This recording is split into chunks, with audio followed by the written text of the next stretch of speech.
Appreciate everybody being here. First off, it was great. I got a chance to see Coach Lutz's press conference. He did a fantastic job. Really, really excited about him being here on the Hill and his vision, and so seems like a really, really good fit. So it was great to see that today. Appreciate everybody being here. Just to give you a little short preview before I take any questions. Excited about this team. We had a lot of pieces, to be honest with you, that aren't with us anymore. We lost a lot of guys, lost a lot of coaches, a lot of new faces in the locker room, both coaches and players. But I'm excited about that, and I think as we get out there in spring football and we see what we got, we'll put all those pieces together and go make it happen. But the biggest thing was we were able to retain a lot of good players as well, some key players for us, and that was really, really good. It shows a lot about our university. It shows a lot about our athletic department and its commitment to excellence and how our student athletes feel about Western. As you well know, in today's transfer portal world and NIL world, it's hard to retain good student athletes. But we've had the ability to do that here, and it's because of the people that are here. So really excited about that and excited to get going with spring ball. With that said, I will take any questions that you have. Yes. Hey, Tyson. Your quarterback, the progress he made last year, and what you're looking for him this year, and in spring practice especially. Yeah, Austin had a really good year. Obviously was the leading passer in the country, and did a lot of great things for us. I'm really, really excited to see him in spring. I think he's grown and developed and matured even more as a player. I think he's now truly starting to master the offense, and this offense, it takes a while to really try to figure it out and to master it. He's really getting comfortable with it. I think you saw that in the bowl game versus South Alabama, just how he was able to go out there and have full control of the offense. Hopefully, he'll continue that as we move into spring ball, but excited about him, and then the pieces that are around him as well. You get Malachi Corley back and Mike Matheson, and some of those targets, Dalvin Smith back as well. What's that? I was going to ask about Cade. Yeah. A lot of those guys, and I can go on and on and on, but he's got some good targets to throw at, and that's a key to his success as well. And then there's a lot of competition in the quarterback room as well from the younger guys that I think he'll help those guys develop. And spring football is a time for competition for everybody, and I need some of those older veterans to really be a part of that maturing process for our young players. And Austin's definitely one of those guys. So looking forward to him and seeing what he does in spring. Hey, Coach, back here. Hey, bud. In terms of, a lot of the coaching changes recently, even up to a couple weeks ago, how have you dealt with that and, catching everybody up to speed and getting everybody on the same page when you have so much turnover? You're asking about coaching changes? Yeah. Yes, yeah. Well, it's kind of like the transfer portal. There's, you heard Coach Lutz say it too. It seems like these days there's a lot of turnover on the coaching staff side. It says a lot about Western Kentucky, and team success equals personal success. I've always said that, and I'm really, really proud of the guys that have left here, and they've gotten some great opportunities. But we've also been able to bring in some talented people as well for our coaching staff. I lost 7 of the original full-time coaches, hired 2 more coaches, and they were here for about a month, and then they got hired away again. So I'm up to 9 now, but we finally got all the staff together. Everything's ready to roll. I think, Coach Summers, our defensive coordinator, because we lost a lot of coaches defensively, pretty much the whole staff. He's done a fantastic job of assembling guys that fits his style and what he wants to do defensively. I think they fit our culture, and so I'm looking forward to seeing those guys in action and coaching our players up. Coach, back here, and more specifically with the coaching staff, you have a new offensive coordinator, 3rd guy in 3 years. How has it been getting him kind of adapted here in Bowling Green so far? Yeah, good question. Drew Hollingshead came from Mississippi State. Has not been an offensive coordinator yet, but had a great opportunity to call it in the bowl game. Did a nice job. Had a chance to interview him and his philosophy and how he likes to play, and he's a pedal to the metal kind of guy, and that's how we play here offensively. A lot of the terminology is the same, coming from the air raid philosophy, and he's with Coach Leach pretty much his whole career, so it was great to get him on board and basically merge what we've done and what he's done in the air raid and take the best pieces of everything. So I'm excited that he's on board. He's doing a great job with our offensive players.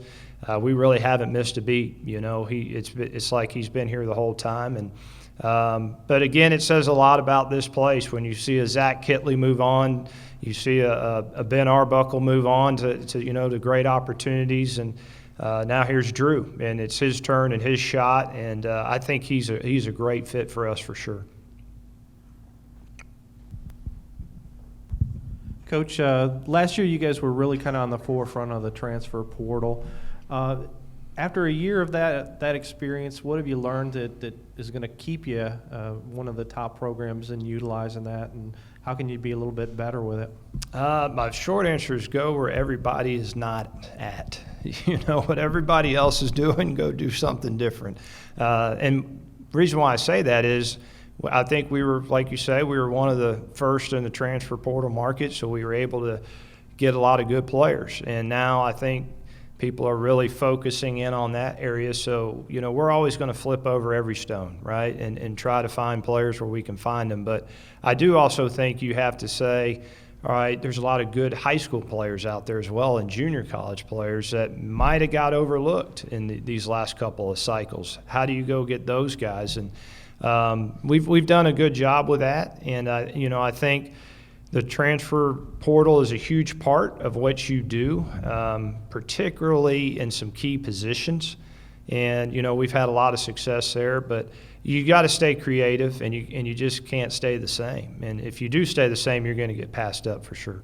Yeah, you kind of touched on I was going to follow up with, does the era of the transfer portal, does that in some ways make a local kid, like a high school kid, even more valuable with that incentive that they might stay and kind of make your roster a little more stable? Yeah, I think of a Lofton Howard, local kid here from Greenwood High School, really, really good player. Really excited about him, joining our team. And we have several others, that are just like him. Who knows if the transfer portal wasn't there, would he have been harder to get him, but I do think it gives you opportunities to go get some guys that, might be a little bit under the radar. We've had a great history, though, here at Western Kentucky of that. I mean, I think of Tyler Higbee. He was a guy that didn't have very many stars, came here as a receiver, and he's a great tight end. You look at Taywan Taylor, second-round draft pick. Out of Louisville, he was a guy that nobody really knew, and so we've had that history here of kind of finding the diamond in the rough kind of guys, and that's where we really hit home at, and so I think locally it's very important that we continue to do that. We'll always within state try to get the best of the best, and we've had a great history doing it.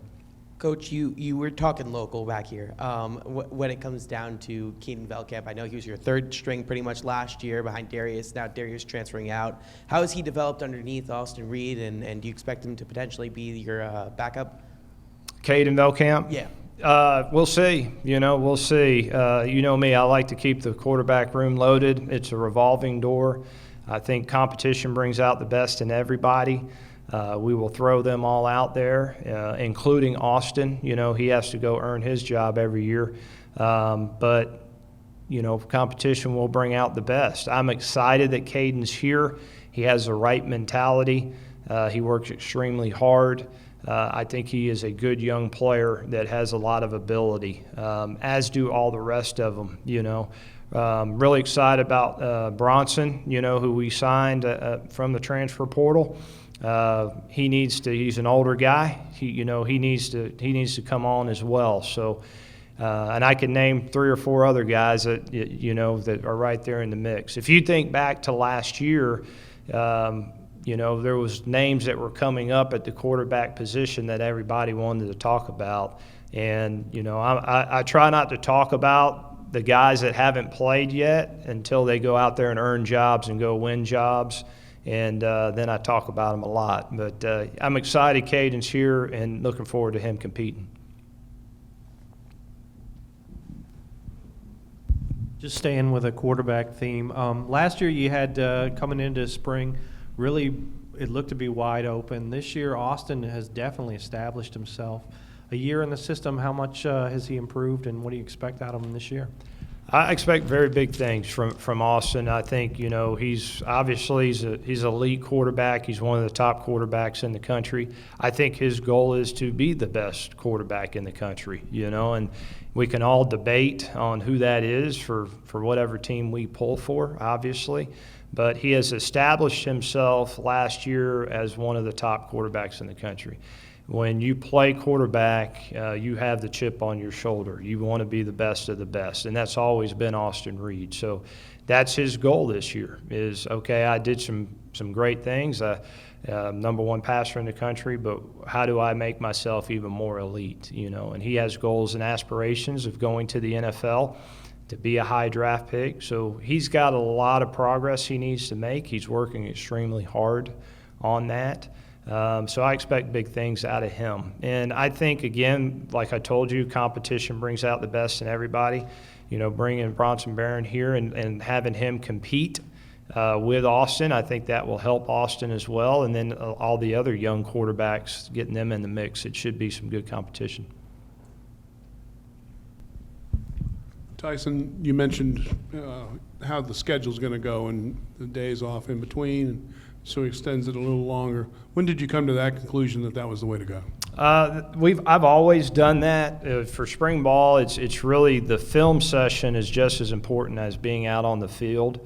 So going every other day. So Monday, Wednesday, Fridays are your film session days, your install days, your correction days, and it gives the guys, because you're trying to develop a lot of young players are getting a lot of reps. The veteran guys that that are going to be the guys that are playing for you, they're honing their craft, they're sharpening the knife as well, but you're really, really trying to focus a lot on the young guys to see what value they bring. And the off days where you're not practicing, those film sessions are critical. So that's kind of been the standard for us. I think it sets up nicely too for the fan base and those kind of things. When you practice on Saturdays, a lot of people can't be out there on weekdays. So by going Tuesday, Thursday, Saturdays, it's a nice setup.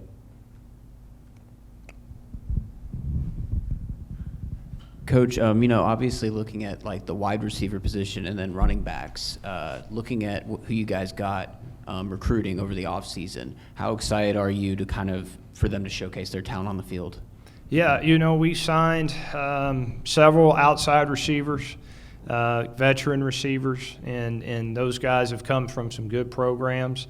I think, we'll see what they can do when we get the pads on, but we are excited about them. We lost a couple outside guys, and, Jalen Halls, who's left us, was a key player for us last year, several other guys. So, we signed 3 or 4 that will be, guys that we think can keep the production going. The running back position, we lose a Kai Robichaud. He transferred. But I think we have 4 really, really solid running backs, and we got to let those guys go out and compete. And I think, some of them, you got to see them last year. They all kind of was a running back by committee. You've heard me say that several times. But I'd really like to try to establish a running back, who this is the guy.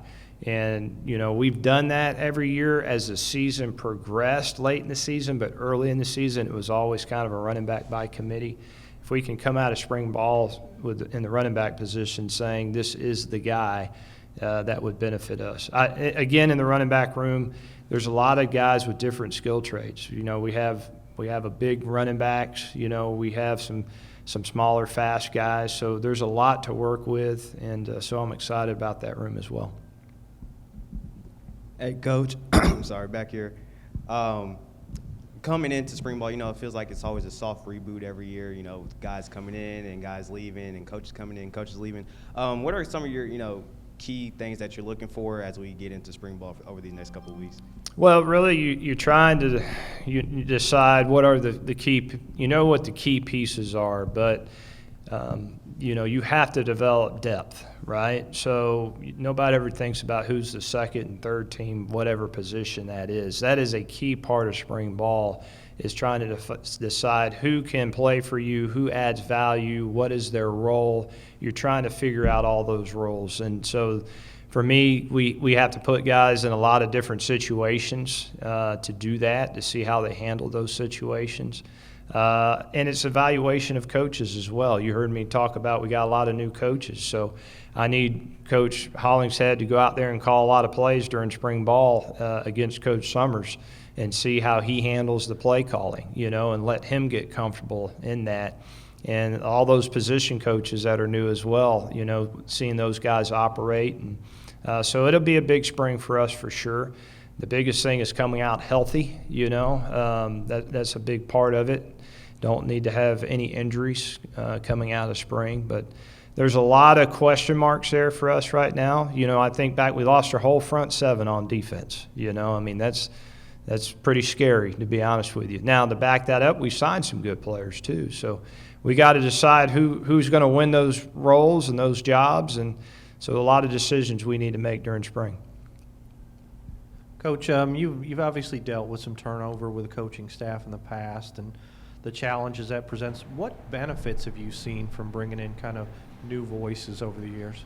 Well, I really like creating piece of it, whether it's a new football players on your team or new staff. I've always embraced as a head coach, you're going to have turnover. And if it's the right kind of turnover, if people are moving on to bigger things and achieving the goals and the aspirations that they wanted to achieve, it says a lot about what you're doing as a program. And so I enjoy that piece of it. So when a coach leaves, I don't get concerned. I know there's another superstar out there that just needs an opportunity. And I think this is a great place. Just talking about the coaches, this platform at Western Kentucky, when you talk to coaches about, potential job, they light up. They know everything about Western Kentucky. They're like, man, this would be a fantastic place for me to be able to coach at. So having the success we've had and being able to, attract really good talent from a coaching perspective, it has been really, really fun for me. Now, on the football side, the player side, I enjoy that piece too. I've always said, whenever a door closes, another opens, right? Well, if a player leaves, there's always another one behind him that's a superstar in the making. And so I've never worried about that. When we lost Bailey Zappi, we didn't want to settle. We wanted to keep the production. And, we had a quarterback here that we thought would be our guy, but like I told you, we flip over every stone. And there's Austin Reed out there, and we signed him 3 days before spring football, and and we were able to keep that production. So that's the part of it that I like. It's never finished. You're always changing. You're always evolving. You're always creating, and we've been able to do that here at Western just because of what this place stands for. It gives people a lot of opportunity to be successful. Anything else? All right, guys. Thank you very much. Appreciate it.